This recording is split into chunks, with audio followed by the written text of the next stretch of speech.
문종이 부인을 찾아오지를 않아요. 왜?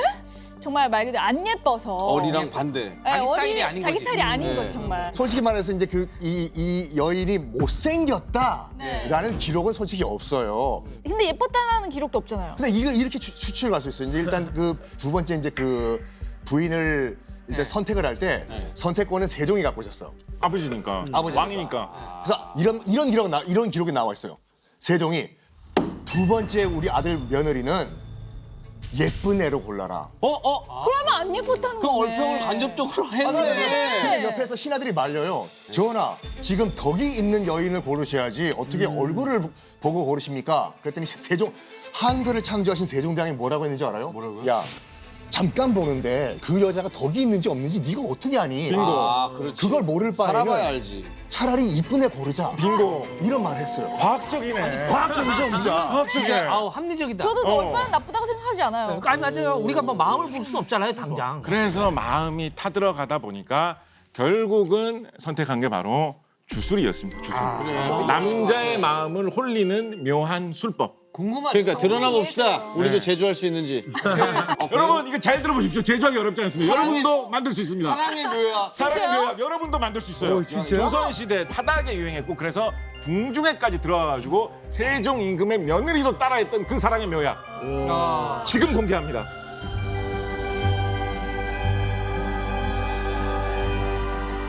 이 궁중에서 일하던 자기하고 이제 친한 궁녀 중에 호초라는 궁녀가 있어요. 호초. 후추라는 뜻이거든요. 후추. 남자의 마음을 휘어잡을 수 있는 어떤 비방이 없겠느냐 그렇지. 물어봅니다. 얼마나 간절했으면. 아, 물어볼만 하지. 그러다가 네. 이 호초가 호초가. 당시에 하복례라고 하는 유명한 기생이 있었는데 네. 이 기생이 본부인을 밀어내고 그 본부인의 남편의 사랑을 독차지했다. 뭐 이런 이야기가 좀 돌았거든요. 하복래 씨가 예. 그러니까 그 하복례 같은 그런 사람이 요술법으로 성공했다더라라는 소문이 돈 거예요.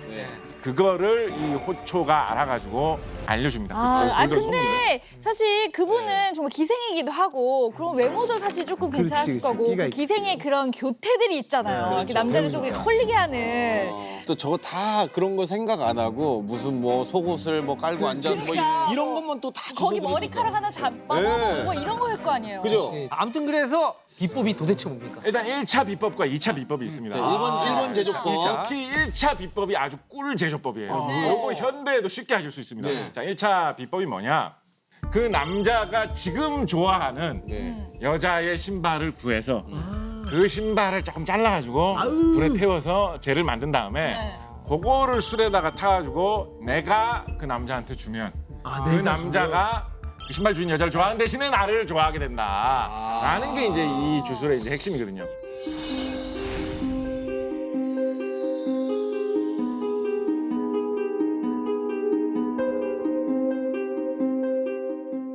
잠깐 생각해보니까 귀신은 발이 없는 존재로 묘사되곤 했잖아요. 그렇죠, 그렇죠. 둥둥 떠서 저 신발 태우는 게 그 여자가 차라리 죽어버렸으면 좋겠다. 그런 느낌으로 저는 그냥 진짜요? 느껴지거든요. 왜 신발을 태웠을까? 저는 사실은 뭐에도 좀 갖다 붙여보냐면 요즘 우리들 사이에서도 약간 유행하는 풍속 중에 연인들 사이에서는 신발을 선물해 주지 마라. 도망간다. 그러면 그걸로 멀리 도망간다라는 이야기가 있잖아요. 네.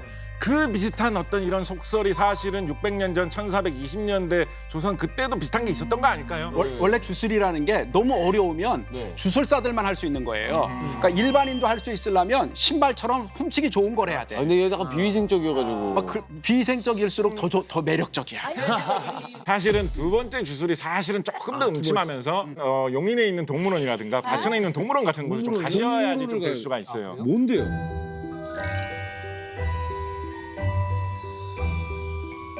암컷뱀하고 수컷뱀이 짝짓기를 할 때 그때 바닥에 묻어있던 책을 구해가지고 그거를 수건 같은 데 묻혀서 잘 간직을 하고 다니면 자신의 사랑을 받아들이게 하는 길을 내뿜게 돼가지고 남자가 자기에게 홀리게 된다. 아, 저는 처음 들어서 뱀끼리도 이렇게 해요? 당연하지. 그래서 새끼를 낳죠. 그럼 안 하고 어떻게 돼? 뭐 블루투스로 태어나고.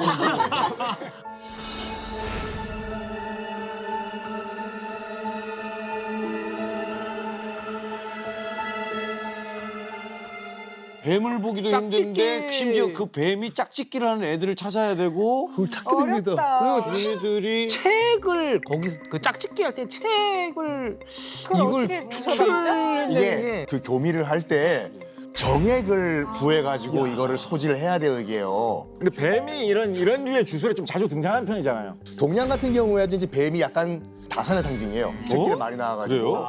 다산의 상징인 이유가 뭐냐면 모양 때문에 그래요. 왜요? 아 길어서 손을 손 너무 모양이 좀 그런 느낌. 요거 모양 때문에 그렇죠, 남성의 옛날에는. 그 성기를 상징한다라는 얘기도 있어요, 이게요. 그리고 이 뱀이 우리나라 옛날 얘기 속에서 나오는 방법 중에 하나가 너무너무 누구를 사랑해서 한이 나서 상사병이 걸려서 죽은 여자가 뱀으로 변신하는 거예요. 맞아. 그래서 이걸 상사뱀 전설이라고 굉장히 많습니다. 그러니까 이 시대의 뱀은요 누군가를 사랑한다는 주술과 굉장히 관련이 깊은 그런 동물이죠. 맞아. 뱀이 좀 약간 한의 그런 게 좀 이무기도 사실 뱀이잖아요. 그렇습니다. 문종을 사로잡는 흑주술 성공했습니까? 완전 망하죠. 이게 들어보면 진짜 애절한데요. 이거 다 실행을 해요. 네. 실행해가지고 진짜 다 제조해가지고 뭐 다 해가지고 이렇게 이제 남편이 오기만 하면 그대로 술에다. 저녁만 먹게 되면 이제 살짝 이렇게 술에 한잔 하면 되니까. 예, 예. 그런데 그 기회가 안 생겼습니다. 그러니까 안 오니까. 그러니까 밥을 안 남편이 먹었네, 진짜 아예. 안 좋아한 거지. 그래서 두 번째 방법인 이 뱀에서 네. 얻은 그 수건 들고 다니는 방법 요거를 하고 그건 할수 다니는데 있잖아요. 기록에 따르면 세종 10년 겨울부터 네. 그 다음에 여름까지 거의 한 반년 동안 이걸 하고 다녔다라고 하면 애절하지 않습니까? 반년 동안 그렇다고 아니 하는데 근데 결국 사랑은 내가 좋아하는 사람이랑 해야 되는 게 저는 맞는 그 것 같아. 문종의 네. 마음을 이해를 해요. 문종이 그렇게 잘생겼다고 하거든요. 명나라 사신이 와가지고 문종 세자일 때 문종을 딱 보고 명나라 사신이 이런 말을 남겼어요. 뭐라고요? 아, 조선이란 나라는 정말 물 좋고 산이 좋아가지고 세자가 저렇게 잘생겼나 라는 말을 할 정도로 잘생겼고 자색이 있구나.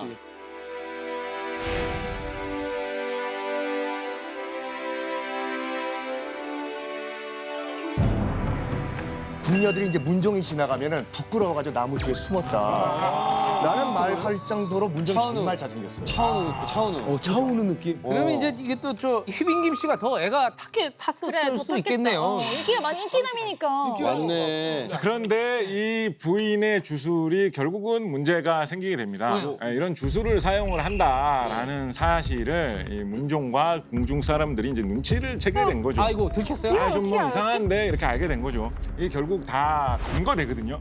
다 이게 아니 밝혀지거든요. 이걸 했다고 검거돼 혼자 갖고 다니는 건데. 왜냐하면 조선 시대에서는 궁중에서 이런 주술을 사용하면 엄청나게 무서운 죄로 다스렸습니다. 아 진짜요? 거의 그 살인을 예비 음모한 정도? 아, 이거 중죄구나. 살인 미수 정도로 생각했어요. 이거. 야 이게 가뜩이나 문종이 마음에 안 들어하는데 조선 이것까지 알았어. 조선 시대는 이런 주술을 저지르면 진짜 큰 죄였습니다. 근데 조금 안타까운 거는 남을 해치거나 임금을 해치기 위한 목적의 주술이라면 엄히 다스려야 마땅하겠지만 이건 그냥 혼자 손수건 차고 있었던 거고 그렇지. 내가 사랑을 받기 원한다는 이 간곡하고 간절한 그러니까. 마음인데 근데 이게 진짜 서글픈 게 뭐냐면 조선 시대에 나온 책 중에 동문선이라고 해가지고 조선 시대 사람들 중에 잘 쓴 글만 모아가지고 편집해가지고 출판한 책이 있습니다. 네. 그런데 이 세자빈 쫓아내는 그 명령서가 그 동문선에 편집돼서 들어갔어요. 그래서 이 세자빈은 진짜 이상한 걸로 역사에 이름이 남게 됐어요. 아이고. 더군다나 그 다른 신하들이 세종대왕한테 뭐라고 이야기를 하냐면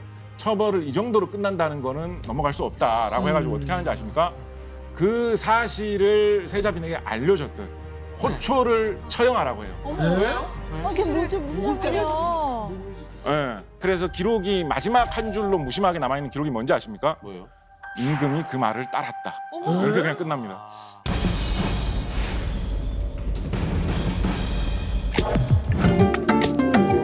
즐겨봐 이 채널.